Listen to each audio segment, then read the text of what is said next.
The war going on between US and Iran. One of the US fighter jets was shot down. One of the pilots was rescued almost immediately.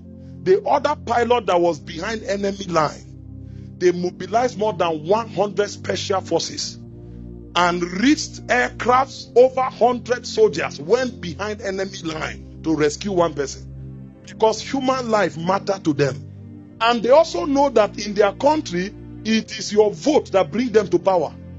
So they need to be accountable to you. But here, hundreds of people die. All we are interested in is optics. And let me tell you what you don't know. Most of their children have not even come into this country in years. And when election comes, they will bring 2,000. And both you, your children, and your grandchildren will remain here. You are not fighting to build the nation. You collect peanut, and they leave you until after 4 years. They come back, you still listen. People are killed in their hundreds. They think it's about speech making. They speak is about eye service, about optics. Meanwhile, I hear people saying, when things like this happen, speak out, speak out. It's not now we should speak out. The problem with us is that we don't hear. You speak out during election, and when those who are leading you spiritually say this is where you should go, you don't hear.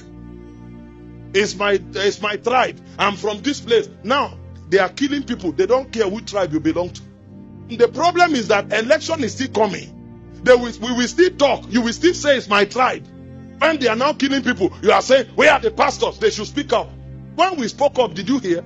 How many of you followed your pastor in voting? They come and give you 2,000 naira, 5,000 naira, and they kill your children. Enough is enough.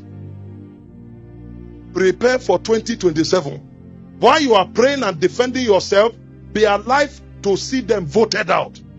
See, anything you can do to defend yourself, self-defense is not a crime. Don't let any vagabond come and kill you when you have purpose to fulfill. In a country like this, where government has failed, they don't even have conscience. They don't have human sympathy. And they are not ashamed. They fail and they are still talking. How can a government be doing all this campaign for second term? Why don't they even have sense to know that effective governance is the biggest campaign for continuity? You are in power, you are fighting for power. No, when you are in power, prove that you qualify to be there. Your records, your impact, your result should make the people say continue. They kill people, they think it's about speech. And the speech, they can't make it.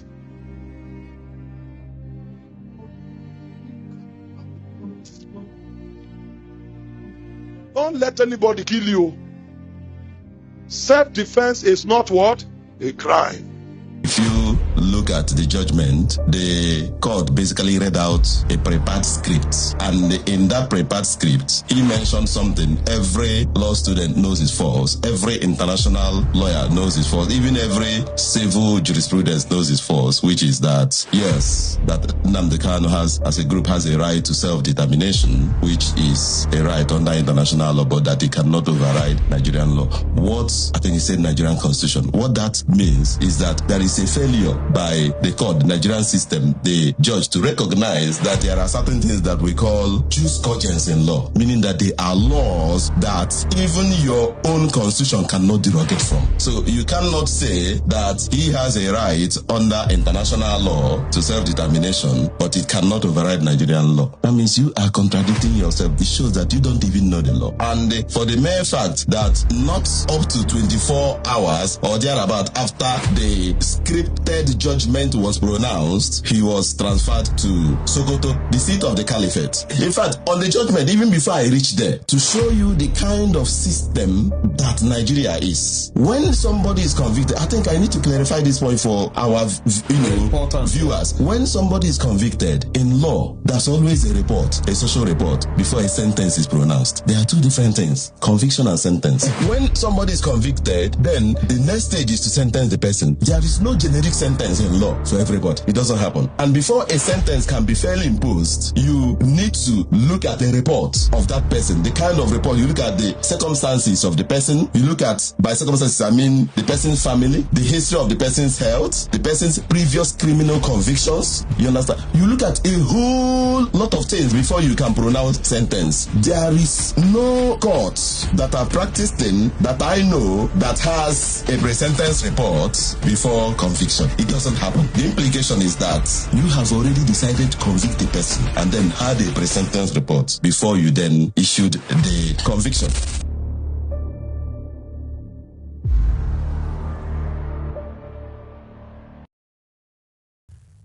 He preached self-defense and got life sentence. Today, everyone agrees with him. He said this would happen, and now it is happening, and everyone can see it. The signs were there all along. He warned us, but was sent to prison instead.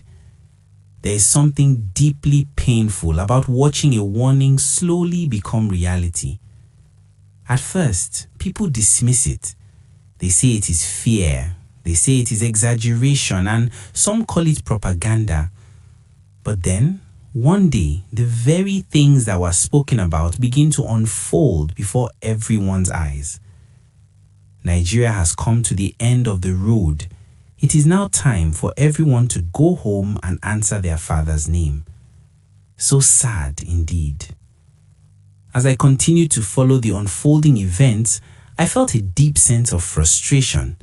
The narrative surrounding Kanu and his warnings had shifted in the public eye.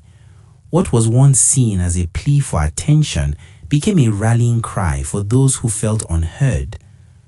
The government's decision to imprison Kanu was now viewed as a desperate attempt to silence dissent rather than a legitimate move to maintain order.